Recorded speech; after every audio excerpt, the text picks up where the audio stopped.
Discapacidad intelectual.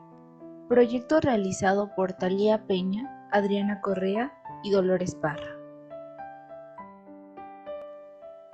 A continuación se presenta una pequeña introducción sobre la discapacidad intelectual, seguido de los datos informativos del sujeto de estudio, junto a una pequeña anamnesis donde conoceremos un poco más de la paciente antes de su nacimiento, para pasar a la justificación de su diagnóstico, llegando así a una conclusión.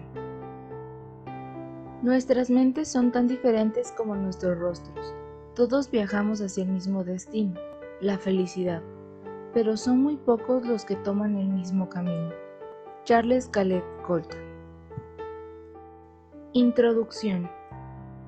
¿Qué es la discapacidad intelectual? La discapacidad intelectual es un estado individual que se caracteriza por presentar limitaciones significativas tanto en el funcionamiento intelectual como en la conducta adaptativa que afecta a las habilidades cognitivas, atención, percepción, memoria. Limitaciones en las habilidades adaptativas conceptuales, sociales y prácticas. Se origina antes de los 18 años. Se clasifica en leve, donde se incluye al alumnado cuya puntuación en coeficiente intelectual, sin llegar a 55-50, se sitúa por debajo de 75-70, por debajo de la media, con un error de media de aproximadamente 5 puntos. Acerca de este tramo límite por arriba, el DSM-5 indica que se podría diagnosticar discapacidad leve con un coeficiente intelectual entre 70 y 75 si existe déficit significativo en conducta adaptativa. Moderado. Se incluye en la misma al alumnado cuya puntuación en CI se sitúa en el intervalo entre 55, 50 y 40, 35. La conducta adaptativa de este alumnado suele verse afectada en todas las áreas del desarrollo. Suponen alrededor del 10% de toda la población con discapacidad intelectual. Grave. Se incluye en la misma a los estudiantes cuya medida en coeficiente intelectual se sitúa entre el intervalo 35-40 y 20-25 y supone al 3 y 4% del total de la discapacidad intelectual. Profunda o pluridiscapacidad. La mayoría de este alumnado presenta una alteración neurológica identificada que explica esta discapacidad. La confluencia con otras y la gran diversidad que se da dentro del grupo. Por este motivo, uno de los ámbitos de atención prioritaria es el de la salud física. La medida del CI de estos alumnos queda por debajo del 20-25 y supone el 1 o 2% del total de la discapacidad intelectual. Suele presentar limitado a nivel de conciencia y desarrollo emocional, nula o escasa intencionalidad comunicativa, ausencia del habla y graves dificultades motrices. En el mundo, alrededor del 10% de la población mundial, o sea, 650 millones de personas, vive con una discapacidad, constituyendo así la mayor minoría del mundo. Según la OMS, esta cifra está aumentando debido al crecimiento de la población, los avances en la medicina y el proceso de envejecimiento. Esta cifra presenta alrededor del 15% de la población mundial, entre 110 y 190 millones de personas. Presentación del caso.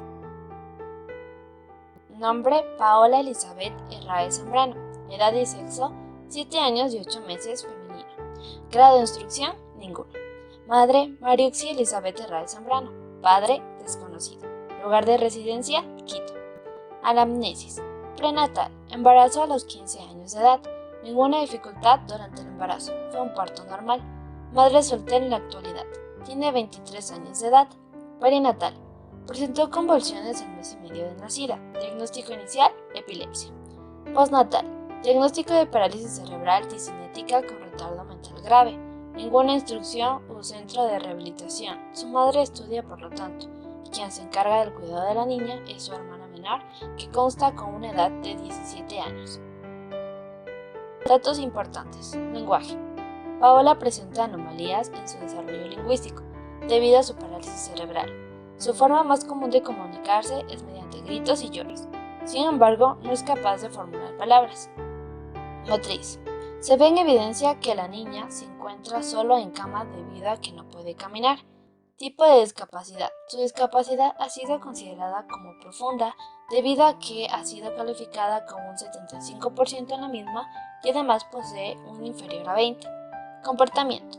La paciente refiere a un comportamiento social, puesto a que muestra una conducta incómoda y brusca junto a las personas a su alrededor. No interactúa con niños de su edad debido a su condición. Su ciclo de sueño es irregular, pues suele dormir más de 24 horas y también se mantiene despierta más de 48 horas. Lo que le llama la atención son los juegos con sonido y no presenta mucho cambio en todo este tiempo. Según su madre, nos menciona que es como tener a un bebé de 8 meses. Justificación del diagnóstico. La niña es diagnosticada con parálisis cerebral disenética y con una discapacidad intelectual profunda, que es considerada una de las discapacidades más frecuentes. Quienes padecen esta discapacidad tienen un cociente intelectual menor a 20. En el caso de Paola, se desconoce el origen exacto de su discapacidad, puesto que no existe la información necesaria. Cabe recalcar que su madre ha estipulado que la niña será sometida próximamente a una evaluación, puesto que en su última revisión médica el doctor ha expresado que su porcentaje de discapacidad es mayor al obtenido previamente. Las ideas de posibles herramientas que tenemos son: una rehabilitación física. Es una herramienta planteada con el fin de mejorar y mantener la calidad de vida de nuestra paciente. Un programa de educación del lenguaje mediante señas. Este se ha planteado como posible herramienta debido a que puede ayudar en la comunicación, la cual se ha visto muy limitada. Y también una herramienta para una atención sostenida, la misma que ayudará a mejorar la atención del paciente mediante estímulos que sean de su agrado, como lo pueden ser los chinescos, la música, etc. Conclusión.